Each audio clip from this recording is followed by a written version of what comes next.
এখন হৰিনাম ধৰ্মৰ ভেটি প্ৰস্তাৱক নৱ বৈষ্ণৱ যুগৰ প্ৰৱৰ্তক জগতগুৰু শ্ৰীমন্ত শংকৰদেৱৰ শ্ৰীচৰণৰ পৰম্পৰা চলাই যশোৱাৰ লাল কংকৰ কাল নন্দন নন্দন উদ্ধৱৰ বন্দন গোপিনীৰ মন দৈৱকীৰ ধন গোৱালৰ গোপাল আৰু ভকতৰ কৃপা স্বৰূপ সৰ্বজ্ঞ সৰ্বব্যাপ্ত সৰ্বাশ্ৰয়ী সৰ্বশক্তিমান পৰম পুৰুষ পৰম আনন্দ পৰম ঈশ্বৰ পৰম কৃপালু ভগৱান কৃষ্ণৰ বাংময় স্বৰূপ শ্ৰীমদ ভাগৱতৰ কাষ্টাংগী প্ৰণাম জনাই বৈকুণ্ঠৰ কল্পতৰু নামবস্তুভাৱক আৰম্ভ কৰি দেৱৰ দুৰ্লভ নৰতৰুধাৰী আজি বৈকুণ্ঠ নামত উপবিষ্ট তথা উপস্থিত পৰমশ্ৰদ্ধাৰ বাপ বান্ধৱ আই মাতৃ যুৱক যুৱতী প্ৰমুখ্যে শিশুসকলৰ শৰীৰত বিৰাজমান দিব আত্মাত অন্তৰৰ পৰা সেৱা জনাই বিষ্ণু বৈষ্ণৱৰ কথাৰে সমৃদ্ধ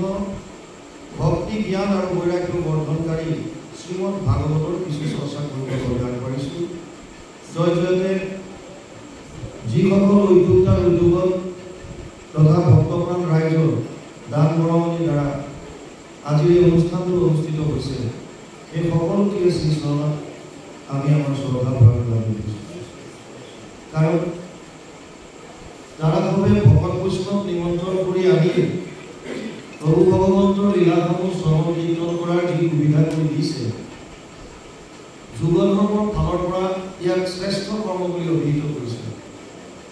ব্যাসদেৱে ভাগৱতত লিখিছে কৃতেয়ত ধ্যায়াত বিষ্ণু ত্ৰেতায়াম যজতে মধ্যে দ্বাপৰে পৰিচৰ্যায়াম কলৌ তৎ হৰি কীৰ্তনা 12-52 দ্বাদশ স্কন্ধ 3 অধ্যায় 52 নম্বৰ শ্লোক ভাগৱত অনুবাদ কৰিছে মহাপুৰুষ মাধৱদেৱে তেওঁৰ অনবদ্য গ্ৰন্থ নামঘোষাত যুগ ধৰ্ম নিৰ্ণয় 399 পঞ্চকা মহাপুৰুষ মাধৱদেৱে লিখিছে সত্য যুগে ধ্যান ত্ৰেতা যুগে যজ্ঞ দ্বাপৰ যুগত পূজা কলি হৰি কীৰ্তন বিনাই আৱৰণ নাহিকে পূজা অৰ্থাৎ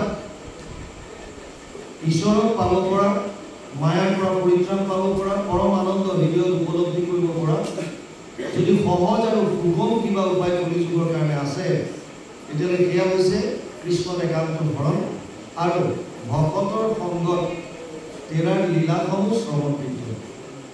সেইকাৰণে যিসকলে উদ্যোগ লৈ এনেধৰণে প্ৰভু ভগৱন্তৰ লীলাসমূহ শ্ৰৱণ কীৰ্তন কৰাৰ সুবিধা কৰি দিয়ে তেওঁলোক শ্ৰদ্ধাৰ পাত্ৰ সেৱাৰ যোগ্য।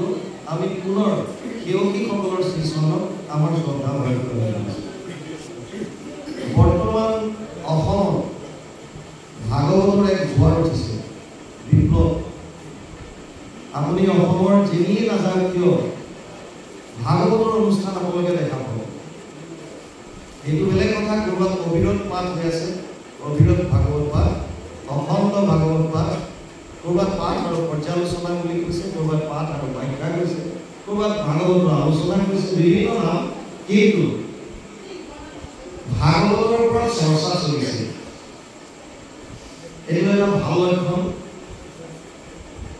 ব্যাসদেৱে পদ্মপুৰাণৰ উত্তৰ খণ্ডত ভাগৱত মহাত্ম্য প্ৰথম অধ্যায় 12 নম্বৰ শ্লোকত এটা কথা লিখিছে। ব্যাসদেৱে লিখিছে এনদস্মাৎ পৰম কিঞ্চিৎ মনঃশুদ্ধে অবিদ্যতে জন্মান্তৰে ভৱে পুণ্যম তথা ভাগৱতম ভৱে। পদ্মপুৰাণ উত্তৰ খণ্ড ভাগৱত মহাত্ম্য প্ৰথম অধ্যায় 12 নম্বৰ শ্লোক। ব্যাসদেৱে লিখিছে ভাগৱত এনেকুৱা এখন গ্ৰন্থ যিখন গ্ৰন্থ শ্ৰৱণ কৰিলে আমাৰ মনৰ ভাৱবিলাক শুদ্ধ হৈ যাব। মানে ভাগৱততকে শ্ৰেষ্ঠ গ্ৰন্থ মন শুদ্ধিকৰণৰ কাৰণে আন একো নাই। কিন্তু এই ভাগৱত শ্ৰৱণ কৰিবলৈ জন্মান্তৰে ভৱে পুণ্যম তথা ভাগৱতম ভৱে, বহু জন্মৰ পুণ্যৰ ফলতে বোলে ভাগৱত শুনিবলৈ পায়। এতিয়া ব্যাসদেৱৰ যদি শ্লোকটোৰ প্ৰতি আমি সত্যতা যদি ভালে যাওঁ, এটা কথা আমি পৰিলক্ষিত কৰিম যে ভাগৱত শুনিলে আমাৰ মনৰ ভাৱ শুদ্ধ হ'ব, ইয়াত কোনো সন্দেহ নাই। আৰু যদি আমি ভাগৱত শ্ৰৱণ কৰিছোঁ তেতিয়াহ'লে আমাৰ মনৰ ভাৱ শুদ্ধ হৈছে। আৰু এইফালৰ পৰা চাবলৈ গ'লে সমাজত যিবিলাক অপ্ৰীতিকৰ ঘটনা হৈ আছে, এনেকুৱা ঘটনা হ'ব নালাগিছিল। ধৰ্ষণ, লুণ্ঠন, হিংসা, দ্বেষ, কাম, ক্ৰোধ এইবিলাক থাকিব নালাগিছিল। কাৰণ আমি ভাগৱত শুনিছোঁ, আৰু ভাগৱতে মনৰ ভাৱবিলাক শুদ্ধ কৰি দিছে।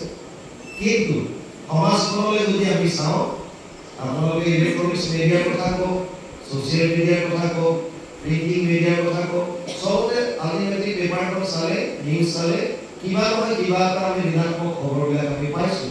তাৰ মানে ভাগৱত যদিও শুনিও আছোঁ, তথাপিও আমাৰ মনৰ ভাৱবিলাক শুদ্ধ হোৱা নাই আৰু সমাজত এতিয়াও সেইকাৰণে অপ্ৰীতিকৰ ঘটনাবিলাক ঘটি আছে। ইয়াৰ কি কাৰণ হ'ব পাৰে? প্ৰথম, হয়তো আমি ভাগৱত যেনেকৈ শুনিব লাগে তেনেকৈ হয়তো শ্ৰৱণ কৰিব পৰা নাই। দ্বিতীয়, যিসকল ব্যাখ্যাকাৰ বা আলোচক আমাৰ দৰে আপোনালোকে নিমন্ত্ৰণ কৰে, আমি হয়তো ভাগৱতৰ তত্ত্ববিলাক আপোনালোকৰ হৃদয় স্পৰ্শ কৰি সোমাই দিয়াত বিফল হৈছোঁ। ৩ নম্বৰ এটা কাৰণ হ'ব পাৰে